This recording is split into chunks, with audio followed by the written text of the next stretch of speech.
Hello everyone and welcome to the Switch into Plan B podcast. I'm Jumbo. And I'm Robin. And in this one we will be reviewing the Monaco Grand Prix, where more heartbreak for Charles Leclerc and a race win for Checo Perez.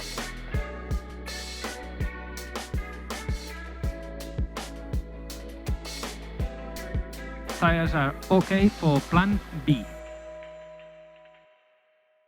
So, the Monaco Grand Prix. Now, this was definitely a race of two halves. We had the bonkers first half of the race. Yeah. And we had a red flag about halfway through. Mm-hmm. And then the more traditional nothing happened Monaco race. Yeah. But before we dive into more about that, I want to start with the only place where I think we can start really is Ferrari. Masters of strategy. Yes, strategy. Just... I don't even know where to begin. They did everything right. Saturday, we had Leclerc on pole, looked so fast compared to everyone else. Yeah. Sainz was there, P2, despite crashing into Checo on the last runs, I know. which is a little bit weird. But I thought that there'll be some penalties, but... they seem to be all right. No gearbox change, no engines or anything like that. So quite interesting that they both seem to do all right. But yeah, so we had Ferrari 1-2, Red Bull 3-4. Max actually looked like he was a little bit off the pace as well. So this was a big weekend for Leclerc. Home Grand Prix, possibly the last Monaco Grand Prix for a while. We don't know. We'll touch on that a bit more later. But this is about as bad as it could get, bar not finishing for Leclerc, really. I think, to be honest, I think it's a step up from the previous years. Well, he didn't finish them. Yeah. So this year he actually finished and he got points. I know fourth isn't what he wanted, but it's classic Ferrari. It totally is. I thought that we were past this, if that makes sense. I thought we're a bit beyond this now. Like, that was Ferrari from, when Vettel was there, Leclerc's first year where they crashed into each other at Brazil and all of that stuff. I thought, that's fine, we're done now. Like, this is just championship winning Ferrari's back. And there's a lot of cracks showing now because they should have won this. Leclerc should have won this easily. Yeah. And Sainz should have been their P2. And if he didn't, he should have won it as well. The thing is, Sainz did better because he told Ferrari what he wanted. Yes, I agree with that. And I feel like Ferrari are better when the driver just tells them what to do. You say that, but where was it? Turkey, was it last year or the year before? Where he was like, if I stay out now, where will I be?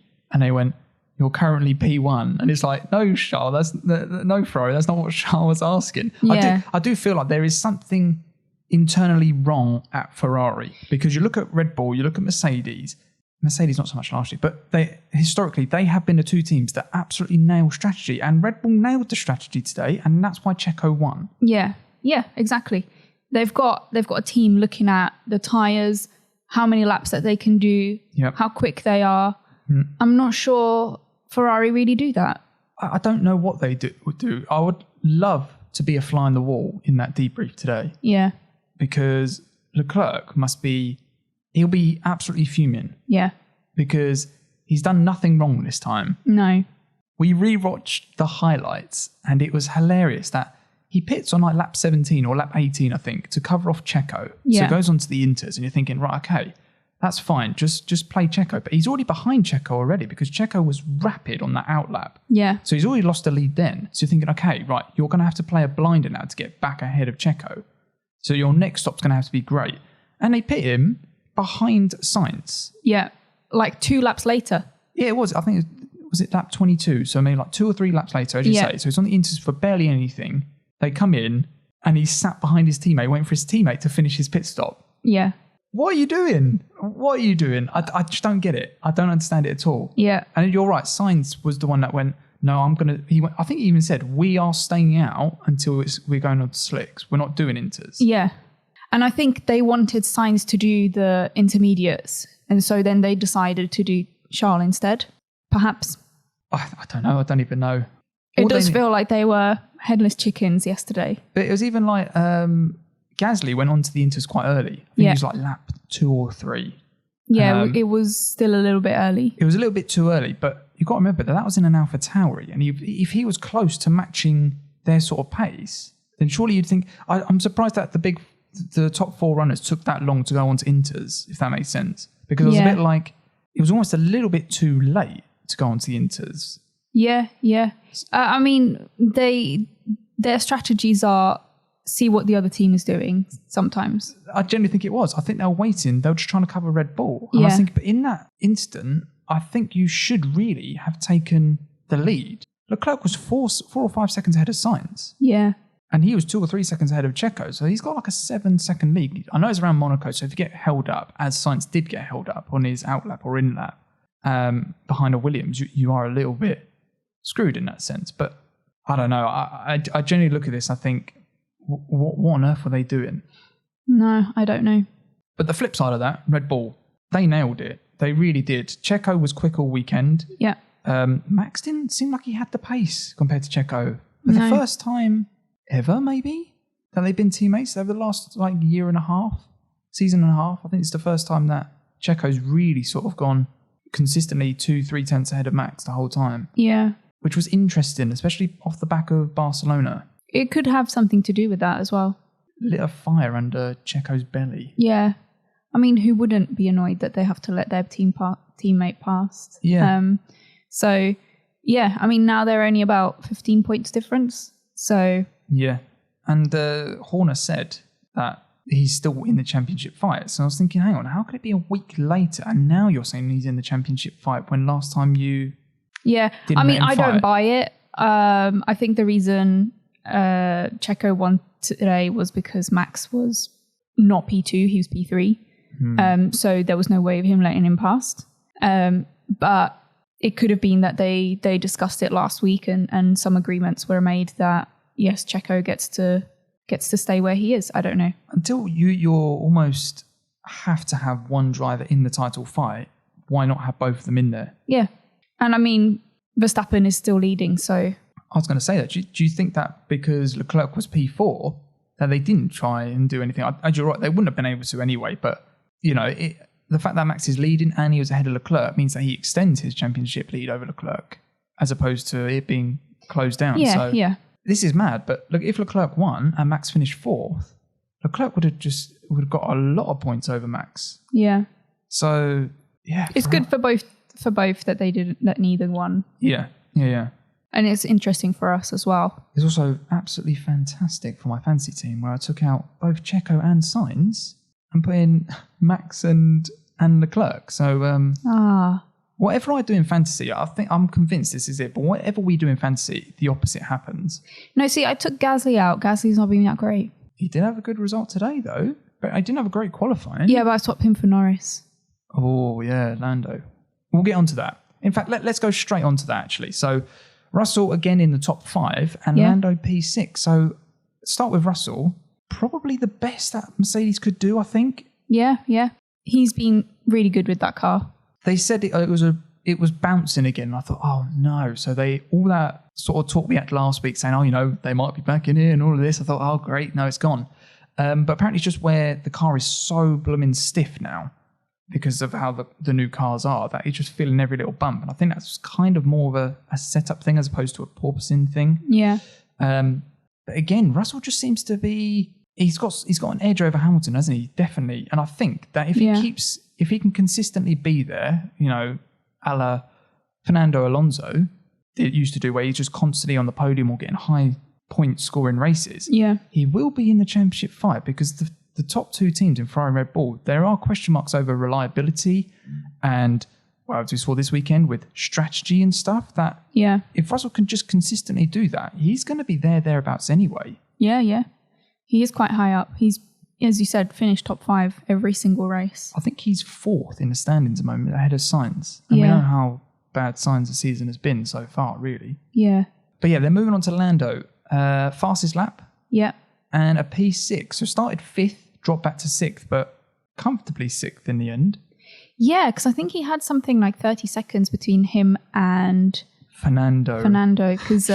Slow-mo Fernando. Yeah, he was holding up the queue a little bit. So then he pitted at the end with new tyres, got fastest lap. He was right on the rear of Russell at the end as well. Yeah.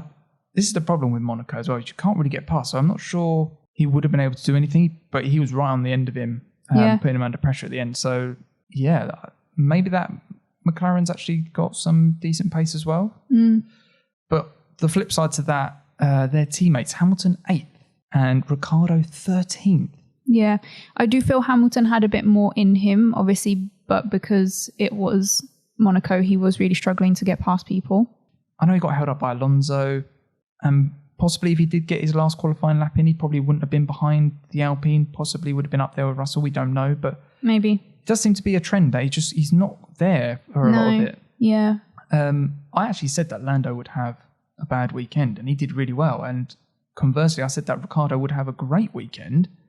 And again, there are big questions now about Ricardo, I think, going into the rest of the season. Is he going to keep that seat? Because there's rumours going around that he might not actually have that seat for next season, despite there being contracts in place. Yeah. Which means it could be a team option as opposed to a driver option on that contract. Lando was ill, and he was still just miles ahead. Yeah. So some of the other predictions, you also predicted that Leclerc was going to win. That didn't go well. Which I said Leclerc was going to be the loser. Knowing his history, I still think P4 is kind of a loser, seeing as he was going to win it. Yeah, I also think that curse is still pretty strong, isn't it? Yeah. Still there. And then I said, probably even more wrong, said Hamilton would win the race. I think... But thinking about it, we're going into the weekend. I think when I did my stream on Thursday, a lot of people were saying, Mercedes were theoretically the quickest car in the slower corners, and we're going to Monaco, which got the slowest corner on the calendar. Yeah. And I think a lot of people thought that Mercedes were going to be well up there, possibly in the top 2, 3, or on the podium sort of thing. It just didn't materialise, did it? Yeah. So I don't think it was a terrible guess, but yeah, it was wrong, like my Leclerc prediction. Yeah. We also have comment from Eddie this week as well, who also predicted Leclerc would win. He rightly predicted that Ricardo was going to be a loser this week, so that was quite good. But another interesting was his surprise was neither Red Bull on podium. Oh, we had both of them. We had both of them. Yeah, that would have been a surprise. That would have been a really good surprise. I do feel like where he's got the Ricardo as a loser, I think anytime we make predictions, just go the opposite way. You're more than likely to get a good prediction out of it, it seems. Yeah. And yeah, if you want to join in with our predictions along with Eddie, on our Instagram, we do a predictions post, which has our predictions, and you can chuck your predictions in there. And we are at Switch Into Plan B on Instagram. Mm-hmm. The other thing I did want to talk about is the Alpines. So we had Alonso in P7, as we talked briefly, holding everyone up. Yeah, in the second half. Alonso train. Mm-hmm. Yeah, in the second half of the race. It was fairly boring, actually, wasn't it? All the action was in the first half. Yeah.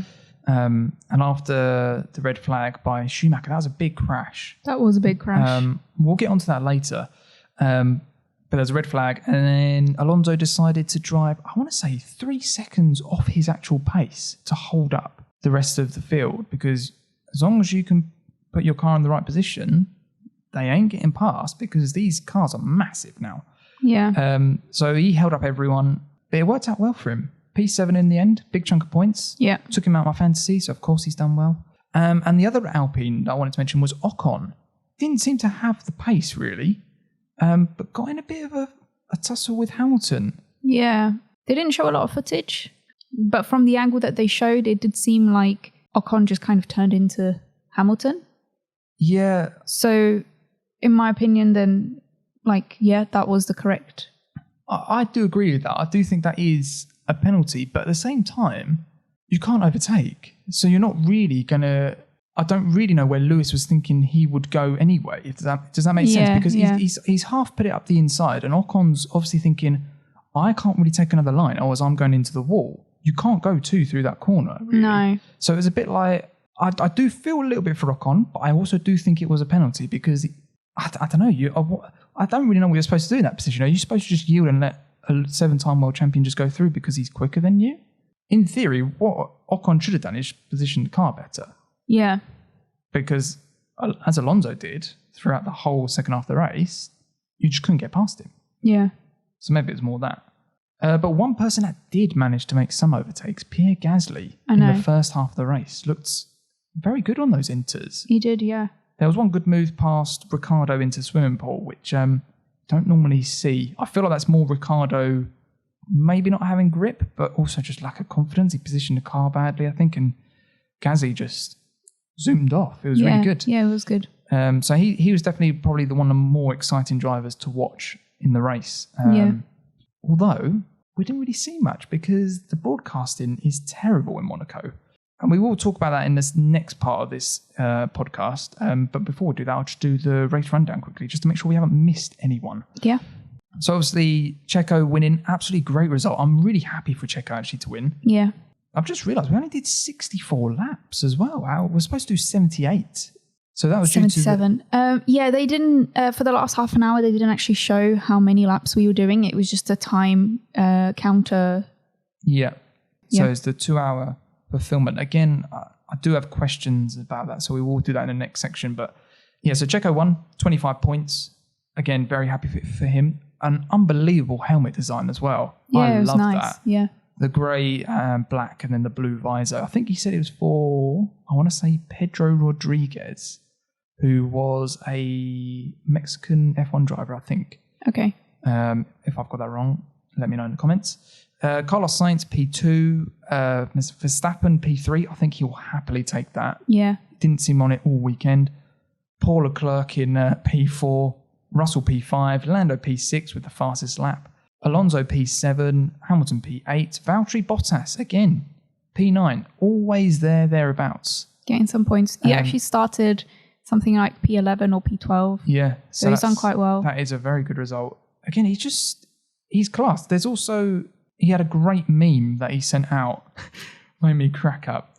Crack's probably the wrong word to use there in that. But there's a picture of him where he's naked in the stream. You've probably seen this somewhere. And he's been selling like prints or whatever prints of it, for charity. But he just, I don't think it was him, but someone's photoshopped his bare bottom, him lying down in the stream, into the Monaco Grand Prix track where it was really heavy rain. He was just a weather forecast update or something. It's just Bottas naked in the stream. Absolutely hilarious. If you don't follow Bottas, he's definitely one to follow. I think that you said that he's got like the personality of a cucumber or something, but I feel like since he's gone to Alfa Romeo, he's seen a lot more of Bottas. Like I think he's quite seems to be quite a funny character. Yeah, I mean he did manage the Mercedes social media accounts as well. So did he? Yeah. Oh, right. So he's quite funny, but it's just you don't see that on a race day. Maybe there's like some sort of contractual agreement with Finland that you can only have one legendary funny Finnish driver, and now Kimi's gone. Oh yeah. Maybe Bottas is like, I can be funny. Maybe that's it. But yeah, definitely give Bottas a follow because he seems to be very funny at the moment on his social medias. Anyway, back to the race rundown. Seb, P10. Mm-hmm. Again, I think that's quite a good result. Yeah, I mean, I predicted he'd be P5, so not that great, but they're doing better. Yeah, he definitely seems to be more comfortable in that updated green Red Bull version. Yeah. Which is good. And Baku next week came P2 there last year. Sorry. Yeah. So yeah, maybe. Go on, Seb. You might see something. Pierre Gasly just misses out on points, P11. Started, I want to say, like 17th. Another one that moved through the field. Went out in Q1. Should have got through Q1. I think it was quite good strategy and some overtakes as well. So yeah. He was very keen to change his tyres on like lap 1, regardless of what the scenario was. Rumours going around that even if it was dry, he was going to come in on lap 1, put hards on and just stay on them for the whole race. Okay. And he basically did that with the Inters. Yeah. As soon as it was, all right, take the full wets off, put the Inters on straight away. And it seemed to work for him. Esteban Ocon got a 5-second penalty, as we mentioned, with that tangle with Lewis, pushed him back to P12. I do feel like actually that Alonso going slow probably hindered Ocon. Yeah, because he can make up time between him and whoever was behind. Yeah, so they were sort of, because he was backed up, and then I think Alonso he said he saved his tyres and then just pulled away from Hamilton. He did, yeah. And Hamilton was kind of half close to him, and then Ocon just didn't have the pace to pull away, and I think that really hindered him, and he just sort of fell back due to that penalty. But sadly, Ricardo, 13th.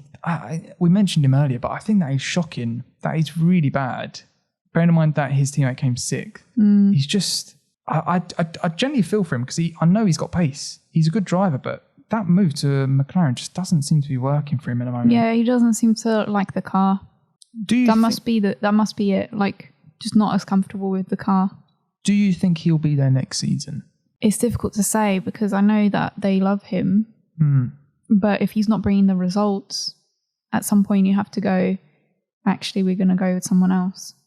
Part of me's going, I don't know if it'll be better for him as well, just to get a fresh break, fresh environment, start again with a new team and stuff like that. Because sometimes the moves don't work out. We've seen that before with other drivers. So sometimes they just don't work out. I definitely feel like him, Mick, Latifi, or Mick Schumacher, sorry, they're all the drivers that sort of I would go, they're under a bit of pressure at the moment. And we're only, round 7? So, you know, they've got to have a good sort of 2/3 left of the season to go. They need to have a good 2/3 of the season, really. Lance Stroll, P14. Where did Seb finish? 10th? Only 7 seconds between 10th and 14th. But I feel like Seb's definitely stepped up, whereas Stroll hasn't quite got to grips with that new car. Yeah. 15th was Latifi. A slightly better weekend, I think. Didn't hear anything majorly bad, although on the parade lap, I think, wasn't it? The first time we tried racing, he put it into the wall at the hairpin. Yeah, but luckily it wasn't that bad. So just changed the wing, I think. Yeah, he managed to just carry on. Zhou Guanyu was 16th. Had a huge moment coming down out of the tunnel. Just about held on to it. I think he said something like, I need to get new pants or something, come in for new pants. Did he say that? Something like that. It looked cool on the camera. Oh, it was impressive. Yeah. I was surprised when you actually saw it initially. He went straight on. I thought, oh, classic. Like, it just hasn't stopped at all. But when you see the save before, you're thinking, yeah, I would have just kept going. Yeah. Like, what a save. And the last of the running drivers was Yuki Tsunoda in P17th. I didn't see too much of Yuki, but that's not a great result. No. I think he out-qualified Gasly. I think they almost flipped from qualifying. I'm trying to think. I just feel like the coverage wasn't that great. There was a lot that they didn't talk about because we'll go into it a little bit later. But a lot of the stuff we didn't even see happen. No, it was a bit of a shambles of coverage. But yeah, Yuki was 17th. And then we had 3 DNFs in Alexander Albon, Mick Schumacher, who had a massive crash. Yeah. As I say, I think he's definitely one that is feeling the pressure now. Yeah. Do you think he'll be there next season, just to put you under pressure again for that? You know what? I wouldn't be surprised if he wasn't. I don't feel like he's bringing in... I don't feel like he's performing as well as he probably should. It's his second year now. And with Kevin Magnussen there showing what the car can actually do, you're thinking Mick is nowhere near that. I think he would be closer to him. I think there's a lot of... You've got to remember, he's got the Schumacher name. That's going to be a lot of pressure. Yeah. He's also got, was it Jeddah had that big hit as well? I think that's going to have knocked his confidence. And I feel like motorsport is a confidence thing. If you don't have confidence in a car, you're not going to push it to the limit, and you need to do that in F1. So I wonder if it's more similar to sort of Ricardo and probably Latifi as well. They're the 3 drivers that I think probably at the moment might not be at their team or might not be even in F1 to a certain degree, some of them. Yeah, I mean, I'm not saying that Mick isn't good driver. I'm just saying he's not bringing the results that the car can get to. Yeah. And that's all the team look at, isn't it? Yeah, I mean, F1 is quite like a heartless sport, isn't it? Yeah, it's ruthless. It's really cutthroat. And I think Gunter's even said that a few times. That's another massive shunt that's going to hurt their budget. Yeah. And it's funny because actually cut to K-Mag, who actually went out first in the race. Didn't see what the problem was, I think. No, we didn't see that. That was what I was going to say when we were talking about Tsunoda. We didn't even know that Kevin Magnussen had DNF'd. And then it cuts to the coverage of him just walking and you're like, what? And then obviously it then cut to him, I think he said, for bleep's sake, which I think he's more annoyed that, again, it's another money that they're going to have to spend fixing a car instead of developing that car. Yeah. So I think you can get a bit frustrated. It's just like, bring the car home. That's your number one thing. Just bring it home. Like, yeah. I understand that it might not have been a driver error. We're not sure at this point. It did seem quite a weird sort of mistake from Schumacher or the car sort of. Yeah. And I mean, there were a lot of, it wasn't an easy race. It was wet. Although at that point I think they were a bit drier, but there were still wet patches. Yeah. So that it could have been anything. But yeah, so Magnussen went out, I think, with some sort of water pressure leak or something like that.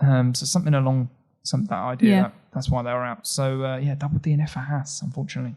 Just looking at the notes as well, I've just seen Alex Albon received a 5-second time penalty for leaving the track and gaining an advantage. I think we did know that. I think Russell was the other one that was very close to getting a penalty as well.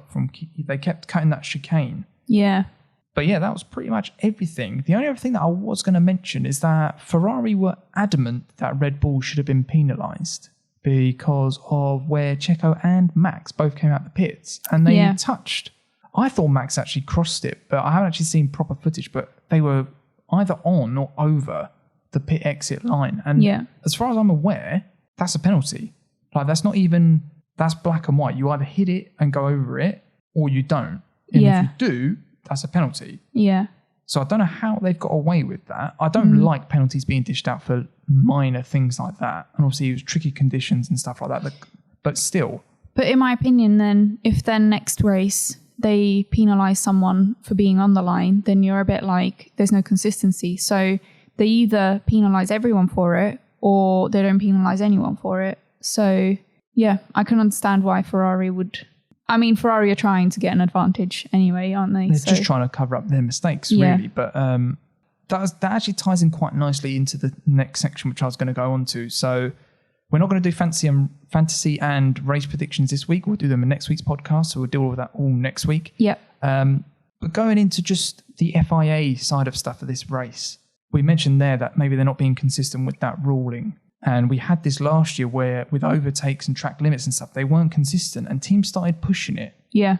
And I think they've been quite strict with a lot of stuff this year. You know, fireproof pants, jewellery, all of this stupid stuff. I'm just concerned that things don't seem to be going as well as I would hope. We're in round 7 now. This race was run really poorly, in my opinion. We didn't get going when we should have got going. Apparently this was due to a technical issue. But I feel like this is more of a cover-up. Like, why haven't you got backup lights if the lights aren't working? Yeah, I mean, they should have been tested. So there's no reason why they shouldn't have been working. The thing I don't get is, one, as you say, they should have been tested. Or we should have had a backup as well. 2, why not tell us?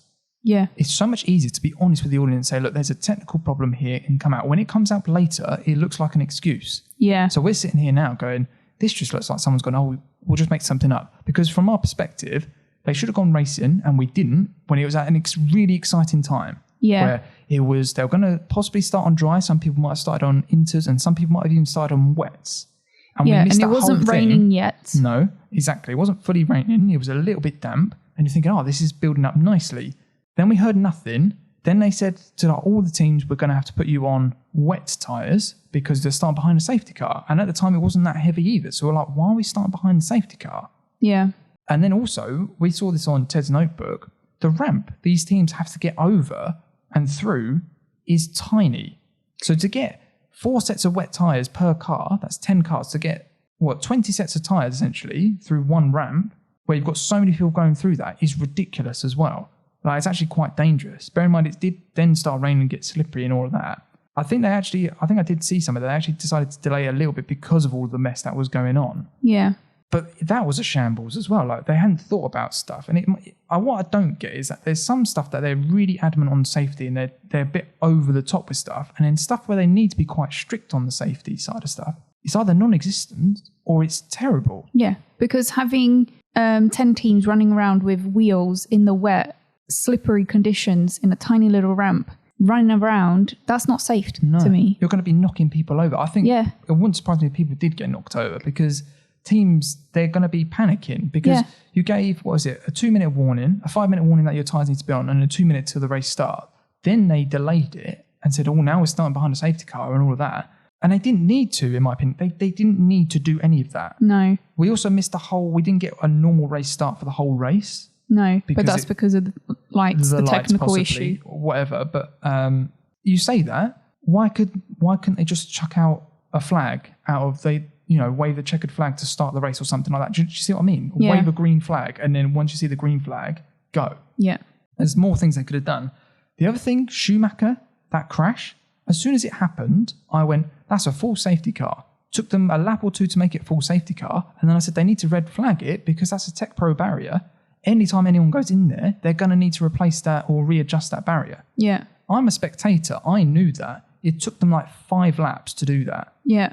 Why, when they're so hot on fireproof pants and jewellery, they can make those decisions stupidly? But when it's in a race and it's clearly that is a massive crash, the car was split in 2, the barrier's damaged, well, I don't know why they couldn't see that. But instead they red flag during qualifying when Yuki Tsunoda hits a barrier, but it's fine to get back to the pits and there's a tiny bit of debris. Yeah. The inconsistencies I find are terrible. Is this because we have 2 race directors now? Well, the 2 inconsistencies are from the same weekend. That's a good point, yeah. So I'm not really sure. I think a lot of it comes from they panic about, it feels anyway, from my opinion, they panic about what the media are going to do, are going to say. So they try to do things by the book, but not realizing that they're just not making rational decisions, I think. I think to throw a big curveball out there, maybe not a curveball, but just a big statement out there, there's a lot of tension between the FIA and F1 and how it's all been run over the last couple of years with Abu Dhabi last year. And things like this weekend, like that, being run really poorly when F1 is a spectacle or a sport, a worldwide sport now, a massive sport, loads of people tuning in, loads of people watching it. And to see how badly that was run, and you've got people like Martin Brundle saying this is run really badly, and he's a well-respected journalist, pundit, just someone in the sport. Yeah. It doesn't look good. F1 is really trying to pull away from the FIA because they're doing silly things, and things like this just don't help. I genuinely think that, it sounds stupid, but I reckon we could run a better race than they did this weekend. Yeah. Probably not, because we don't have expertise and all of that, but I don't get why this is being so difficult to run a race and run a race properly. Yeah, it doesn't. From where we're sitting, it doesn't feel like it should be that difficult to make the right decisions. No. Yeah, I think a lot of it could be pressure, though. It could be pressure, but they need to step up, in my opinion. Yeah. You're supposed to be the governing body of this thing. You don't get dictated by things, but it seems that F1 is almost so big now that it's thinking, well, do we even need this if it's going to be run stupidly? Yeah. Because I was never really that big a fan of F1 moving away from the FIA, but after this weekend and after Abu Dhabi last year, I'm more like, well, why not get an independent F1 like committee that runs the races? Yeah. Who knows? I generally would like to see the FIA stay on, but they need to up their game because it is really bad. But that's enough of that rant. Apologies, I did go on a bit of a rant there. Moving on to the last topic of this weekend. Is this the last Monaco Grand Prix, Robin? No, I don't think so. You don't think so? People seem to love it. When you say, the drivers, they're all like, this is like the second race that you'd want to win, bar your home race. I think it's the most boring race on the calendar, to be honest. I like it because of the historical elements to it. People seem to be clinging on to the historical-esque thing. This is the thing. I think where we need to move on now. I don't really want to see it totally go, but they need to change the Monaco Grand Prix. It needs to change. It needs to be modernised and it needs to be done in a much better way. The broadcasting is still done by the Monegasque broadcasters or whatever. Terrible. I understand Charles Leclerc, whatever, but that's all we saw for like the first 10 laps. It was like, there was so much else going on. There was yellow flags constantly. We didn't see any of them. No. Literally none of them. They kept going off the turn 1, Sandoval. Didn't see any of that. No. We didn't see K-Mag retire. No. We didn't see so many other things that were going on. We just didn't see them because they weren't interested in it. They just wanted to watch Charles Leclerc. And I understand that, but this is a global sport and there's other things going on that we need to see. I know, yeah. So that was terrible. Also, the contract's up in the air. F1 is huge at the moment, and I think you can only get like 48,000 at Monaco, right? Whereas you look at somewhere like Miami, they were getting tenfold on that, basically. Right, okay. So it's not bringing in that much money for them either, F1. The racing isn't great because it's all about qualifying. Because as we saw in the second half of the race, once that order had been set and it went dry, nothing happened. Yeah. So it's going to be difficult to widen the track, but they need to do something. They need to make it overtaking opportunities possible. They need to do something. The cars aren't going to change. They're not going to get smaller, I don't think. Maybe also, just to add one other thing in, not have it there every year. Well, we've said this before, rotate the calendar. Yeah, we don't need Monaco every year. And it would make it even more special to win that then, I think. But like, you look at how cramped the pit lane was and how much of a nightmare getting all the tyres and stuff onto the grid and all that was. That all needs to change as well. Yeah. So much needs to change. And by the sounds of it, Monaco is not willing to budge. And I think F1 should basically say, well, you're not doing it then. Because all these other tracks, they have to be up to a certain standard. And if you're not willing to comply, there's so many tracks that want to do it. We're talking possibly that Spa may go off the calendar. Monaco and France possibly might go off the calendar.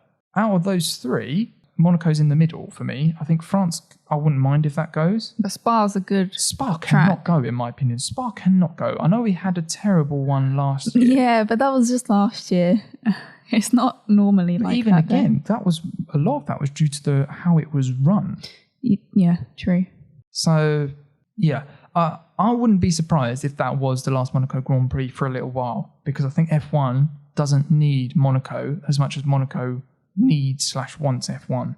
Yeah, and I think it's F1 walking away, Monaco might actually budge and make the changes. I think they've got to do something. I understand that the roads and stuff are strict and they don't want to change for historical elements, but we've updated.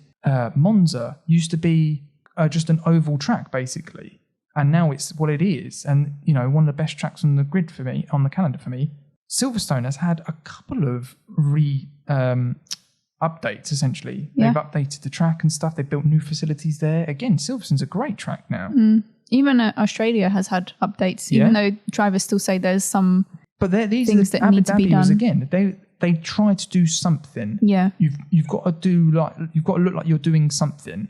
Does that make sense? And I feel like, I don't know, you can keep some of the iconic corners in there, but you're going to have to try and widen it at some points, because there needs to be overtake we need moments. To do something. Yeah, we need something to make it more interesting, because just to have it on qualifying, that's not even who qualifies the best isn't necessarily like the better car. You can qualify quite high up and then just not have the race pace, but you're there because no one can get past you. And that's not fair for the cars behind. And it's also a bit boring for us to watch. 2 hours of cars going in circles when we know nothing's going to happen. Yeah, I do feel like maybe we almost, as fans, we just sort of go, is Monaco, it's just a historic one. You know, I've seen some people talk about maybe you just make it crazy. So you just do crazy liveries and just make it like a party one, if that makes sense. Right, okay. And that's what it is. It's just a glamour one, and essentially. And like, you know, if you win, great. But like, it's one where the drivers like it, but the fans don't. Does that make sense? Maybe we think about it more like that. They have special liveries. It's all a bit bonkers. I mean, it is bonkers if you think about the idea. You're going to have 20 race cars going around the streets of your tiny little Mediterranean city, basically. Like, it is nuts when you think about it. So maybe we just think about it more that, as opposed to an actual, oh no, this is a proper race. This is more just a spectacle as opposed to anything else. Right, okay. I don't know. I going back to it, I genuinely think that might be the last Monaco Grand Prix for a while, because I think F1 has got all the cards in their hands. I think Monaco needs to come to the table and say, look, we can actually do this. Yeah. You know, let us know in the comments. Would you want to see Monaco back again? Or you're not that fussed like Robin that if it's on the calendar or not? All right, so that was a bit ranting by me at the end there. Apologies about that. Just had a few things that I got frustrated with this weekend and just wanted to voice them. If you agree with me, let me know. If you disagree, again, let me know in the comments. But that is going to wrap up this podcast. Yeah. We will be back next week with another one. Yep. As I said, we will do fantasy and race predictions in there. As always, check us out on Instagram. We do posts on there. Chuck your questions in there. If you can leave a like and a rating on anywhere you're listening to this, so Spotify, Amazon, Apple Music, all of those places you can leave ratings. That really helps us out. And yeah, have a great week, everyone. And we will see you next week. Take care. See ya. Tires are okay for plan B.